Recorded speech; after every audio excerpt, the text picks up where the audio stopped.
This video is brought to you in collaboration with WoWhead.com. Hello everyone! Patch 9.1 Chains of Domination has been revealed, with a bit of the information coming out just a day early. But Blizzcon 2021, it filled in some of the gaps to get our appetite going for what's coming next. And I will set us all free! Fans of Mechagon, you can rejoice, as there's gonna be another Mecha Dungeon. Tazavesh, the Veiled Market, is a bazaar of the mysterious brokers, the ever-friendly and kindly providers of anything we need, really, for a price. They're quite shady when you pay attention. Some of the overheard conversations in Oribos, not to mention robbing Castle Nafria of powerful artifacts, the sepulchre of knowledge within Maldraxxus, a warning from Bonsamdi, Venari in the Maw. It all seems to point towards something more going on with them than just the friendly faces they put on. The Veiled Market will reveal more about the broker culture, with new and different kind of brokers, like assassins and four-armed guards. Then the second half of the dungeon, that's gonna play out as a heist section, chasing a broker that has stolen an artifact. The press kit, it clarifies that it's a powerful artifact from Azeroth itself, which made me wonder if this is going to tie in with the Exploring Azeroth book. Either way, we can't let the broker get away with it, and as we give chase, we follow them through portals and will end up in different locations with different kind of bosses. They can really go crazy here and become super creative, similar to the side quest in Maldraxxus, which showed us how they kidnap creatures to fight within the arena. That one also had us party on a different planet, in a different domain for a little bit. Just imagine what kind of areas we might end up in. Apparently, there is a domain with an infinite pirate dragon. What in the world could cause an infinite dragon to choose the pirate life? I can't wait to find out.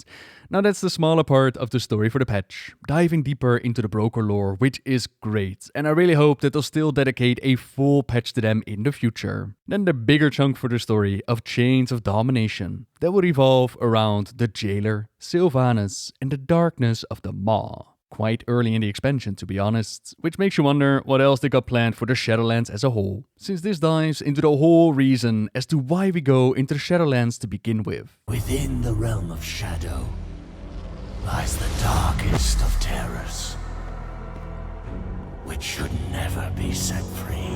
You should be familiar with the jailer by now. He's a bald, handsome man, and those lips of his, hanging out in the Maw, not by choice, mind you, overseeing the domain where souls go with no hope of redemption. He was imprisoned here by the Eternal Ones, the Pantheon of Death, which consists of the Arbiter, the Archon, the Primus, the Winter Queen, and Sire the Nefrius as well. Brothers and sisters they call each other, including Zovaal. Now the Primus has left a message behind, explaining their side of the story.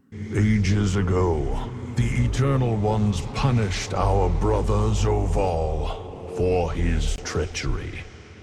He was bound within the inescapable Maw to be forevermore its jailer. Now I fear that Zovaal did not act alone. I suspect he had ancient allies, and will seek to win others to his cause. That you are hearing this message means my suspicions prove true. Zovaal has forged his chains into a weapon, and brought about my defeat. Do not let Zovaal reach the sepulchre. The Arbiter is the final key. Protect her, or all is lost. So, they locked him up in a Maw for some sort of treachery, in combination with mysterious, unknown ancient allies. It's anyone's guess what he tried to accomplish, what he tried to do. But it must have been pretty horrible to go from their brother to being described as a monster, the banished one that must never be released. Down into the Maw they sent him, using anima farmed from souls brought into the Shadowlands to keep the bonds of the Maw strong. But the jailer, he's been working really hard at breaking free. Not just on his own, mind you, he had allies at his side.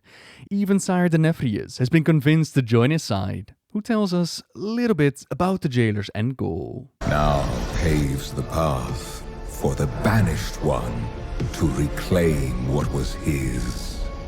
And once his liberation is secured, it shall be by his will that all is washed away. The only power that will emerge from this torrent of change is death. Death and those who shaped its victory. While the WoW website describes it as a conspiracy to unmake the cosmos. Should the ancient evil chained in the Maw break free, all of reality will be consumed. You might recall the Lich King. Well, the designs of Frostmourne and the Helm of Domination, they were extracted from the Rune Carver, presumed to be the missing Primus by the Jailer, to then make its way into the hands of the dreadlords and kill Jaden. There's a book suggesting a connection between the Nufrazim and the Jailer, as well as the Realm of Death infiltrating all the other domains of the cosmic charts. There's this huge cosmic war going on since the dawn of time, in which these cosmic forces, they want to topple each other, but balance is important, or all will be lost. The Nephrius has gathered a whole bunch of anima, sent it down to his ally into the Maw. Potentially also broke the Arbiter, which means that all the souls, they no longer get sorted into the proper domains where they belong. Instead, all of them just go straight down into the Maw, which means that the Jailer, he can upgrade his covenant, unlock all the transmog and power that he could ever wish for. Devils, a paragon to the Archon and Bastion, figured out through Uther's broken spirits, broken by Frostmourne, that the supposedly locked powers of the Maw, that they've escaped the Shadowlands. The Archon refused to listen, so Devils stepped away and carved out her own path, ascended Uther and dropping Arthas' soul into the Maw. Most of the Forsworn threats has been taken care of during the Kyrian campaign, with Uther having a change of heart, figuring out that they were actually tied to the powers of the Maw. That was far too dark and edgy for his taste, so he decided to swap sides and was last seen under the care of the Paragon of Wisdom. The Loa Muzala has been given credit for a whole lot of things that have happened. He dealt with Keeper Odin during the time that Odin was looking for a way to ferry worthy souls up to his halls of valor. During a ritual, he sacrificed one of his eyes to gaze upon the Shadowlands, to gain the knowledge on how to make the Valkyr. The first of his victims, that was Helya, who eventually broke free of Odin's control and formed her Helheim. She was brought to the Jailer by Muzala as well. Vol'jin, hearing the Loa whisper in his ears to make Sylvanas the war chief, that too was done by Muzala, and the effects are clear. The war that played out in Battle for Azeroth, sending a whole bunch of souls directly into the Maw. The Lich Kel'Thuzad was fiercely loyal to the Lich King, and in the Shadowlands serves the Jailer as well. Manipulating events in Maldraxxus while trying to weaken the bonds of the Maw, trying to figure out a way to get the forces of the Jailer himself out of the Maw. And then, of course, there's Sylvanas Windrunner. She claimed her vengeance upon Arthas for all that he had done to her in life, and at the end of Wrath the Lich King, seeing no reason to continue this torturous undead life, she decided to end it all by throwing herself from the top of Icecrown, to then end up in hell, in the Maw, where she got in touch with the Jailer. It's unknown what he told her to turn her into an ally. We also don't know what he told Devils. We don't know the details of the history between the Jailer and the Pantheon of Death. All we really have to work with is the story by the Primus, but all sources do indicate that the Jailer breaking out of the Maw, it would not be the best thing. Those mysteries and much more, that is what we're diving into with patch 9.1 Chains of Domination. At this point in time in the expansion, Sire the Nephrius is defeated, locked away within his blade Remornia. Mallwalkers, they worked their butts off to empower their covenants. They've even dipped into the forbidden domain of the Jailer and braved the twisted halls of Torghast, Tower of the Damned, to save our kidnapped leaders. And while we were able to save Bane, Thrall and Jaina, Tyrande, she is still raging and fighting her way to the Banshee Queen. While Anduin Rin, he got some special attention. This interest was piqued in the Boy King when he displayed his amazing powers over the light, reaching down all the way into the Maw. They've also specified in the Q&A that followed that the Jailer was actually looking for someone that could walk into Bastion for him, with the qualities that the Kyrian would appreciate. They needed someone like Anduin for the next step of their plan. Shalamourne has been forged into a Mournblade. You might recall Arthas having Frostmourne. For Anduin, they made a Kingsmourne, Shalamourne if you will. Sylvanas, she's been trying really hard to convince him to join their side willingly, but Anduin refused and he left her with the choice. She could force him to serve and repeat the history as to what Arthas had done to her, or she could pick a different path. Next thing we know, this cutscene plays out. Despite all our efforts, the Maw continues to grow. What if Denathrius' treachery is irreparable? The Primus is lost, and Bastion cannot save the Shadowlands alone. None of this should have happened. Perhaps the Winter Queen could... My Archon, a living soul seeks an audience. A mortal? A king. By all our measures, one who has spent his life striving for justice. One who would give anything to serve his people. One whose heart is true. Very well. He may approach.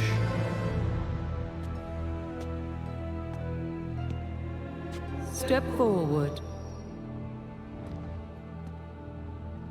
My Ascended have spoken of you. The king held captive in the Maw. That prison could not hold me forever. Why have you come to Bastion? You have a key that I need. You will release this soul from your grasp. No. He is bound to me. Just as you once sought to bind your own brother.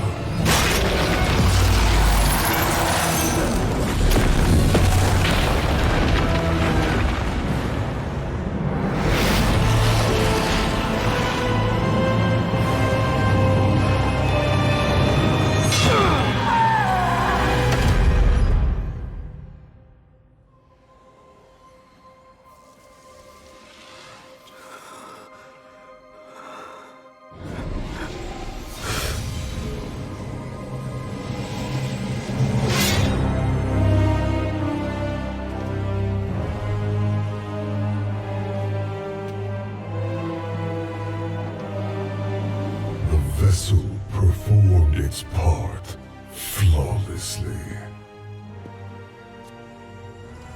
3 keys remain. Then they will see. Death was never meant to be chained. Sylvanas did say that she was going to set us all free, but it remains super difficult to see what they're really after. That has me pretty excited about the whole patch 9.1, deep diving into their plots and schemes. Why exactly did Sylvanas decide to ally with the jailer? What are they after? The Maw's power, it has been growing, the bonds around it weakening, and they are getting closer and closer to finally breaking free. The Banshee Queen doesn't look too happy what they've done with Anduin though, which considering the things that she's done in the past is a curious development. I wonder what has changed. While entering Bastion, Clea then lists off the things that makes Anduin worthy to walk amongst them. 3 things to be precise, which is some wonder if these are the lies related to this Il'Knoth whisper. The boy king serves at the master's table. 3 lies will he offer you. The Boy King is serving alright, but it's hard to say if these are the 3 lies that they're hinting at. Not to mention that the 3 lies, they could also be offered by the Master, by the Jailer. On top of that, let's not forget about Okhmod's Dream Journal. This book, The Ogre and His Dreams, they speak about 3 lies. The first one has been told, bound by that throne. No, free, the next is gonna come soon. Maybe they see this one. So, our boy king strolls into Elysian Hold past Uther, who glances at him, potentially seeing the similarities to Arthas, his former student, potentially feeling the powers of the Maw radiate, which makes his wound ache.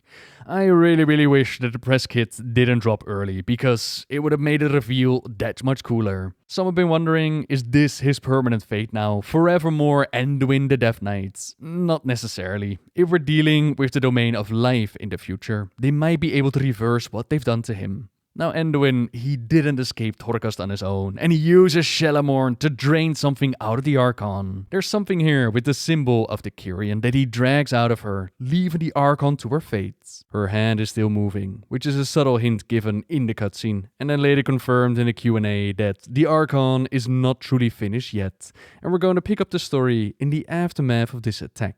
All Covenants are going to find out about this, which puts them into action, with Bolvar leading the charge. 3 keys remain to be collected, as Zovaal gazes upon Korthia. The Q&A also put out the question as to who else might have such an icon as the Archon has. But then, the Arbiter has also been set to be the final key. And then there's this new domain, this Korthia.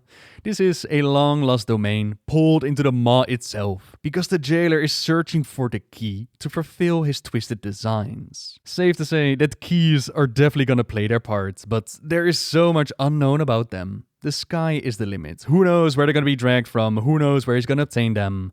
Anything goes at this point. Can't wait to find out. What we do know is that, yeah, the jailer is definitely on the attack. He is striking out, and the Maw, it keeps on growing. But so do our forces. The Mawwalkers have been working really hard at increasing the might of the Covenants. In 9.1, it shall be time to unite them and set up a secure foothold within the Maw. The Covenants shall unite for the first time in years and take the battle into the domain of the jailer itself. So far, that pesky eye of the jailer meant that we couldn't do a whole lot before the jailer's powers became too much to handle. The end is upon you. Our mounts, they also refuse to hear our call, but with that foothold, with the combined might, we'll be able to push back against this oppressive force. Having our allies with us within the Maw, it will change up what we've known so far. It will give us access to new areas, and the jailer himself, he has been doing some redecorating. He has shot out chains into the darkness, and he pulled out a landmass, that Korthia that I mentioned earlier. Korthia. It's an ancient space lost in the in-between. And the in-between is what we travel through, going from zone to zone. The place where these massive devourers come from. And I wonder if the in-between is what the Shadowlands used to be before they modified it. Regardless, Korthia awaits to be explored with strange creatures and wildlife that inhabit it, but also familiar faces like the attendants and the protectors as we've seen in Oribos. Trust in the purpose. There's a brilliant interview out there, which is done by the Starting Zone with Jeremy Fiesel and Frank Kowalkowski. Hope I pronounced that right, where they do give us a bit more information. The Anduin attack on Bastion, it will be quickly followed by more assaults, Arnewield and beyond. They're relentless to get these keys that the jailer needs to enact the next part of his plan. In that time, the Covenant stories will come together, really giving the feeling of uniting the Covenants against the big bad jailer. Deal with some of the final issues, like Uther and the Forsworn in each individual zone, and then go on the attack within the Maw. When we make our foothold, we'll learn more about this Eye of the Jailer and how to counteract it, cleanse its influence to spend more time in the Maw. It's been a scary place to visit so far, but with our friends at our side, like Maldraxxus bringing in a huge necropolis, multiple Covenants side by side combining their power, it will be an absolute ball to claim our foothold. Do wonder how that's gonna work with not being able to leave the Maw and us being the super duper Mawwalkers. This time, it has changed quite a few things. Vanari has also been set to get her part in the story, to not just sit still and watch the fireworks, but actively help out with new things to buy, help us in the counterattack. Then for Korthia, that's our main central hub, and it sounds pretty cool. A place with its own wildlife that came crashing into the Maw. Only the strongest of creatures were able to survive being dragged into this domain. Creatures that can hold their own against the forces of the jailer. The architecture is going to look similar to Oribos, but less like a tube and more like an actual city. The attendants and guardians left behind by the first ones, they've been protecting the secrets of the Shadowlands, the mechanisms of death and how the Shadowlands work. Details untold, and I assume that we'll earn their trust and learn more along the way. The jailer also hopes to uncover some ancient mysteries surrounding the first ones within Korthia, which is great, because we don't know a whole lot about them at this point. They've apparently shaped the cosmos, they've designed Oribos and even grander works. That relic within the Maw that for some reason responded to us us and gave us a way out, it was also by their design. And that's pretty much all we know. But then in the later chapters, we'll even see our old friends the dreadlords make a return.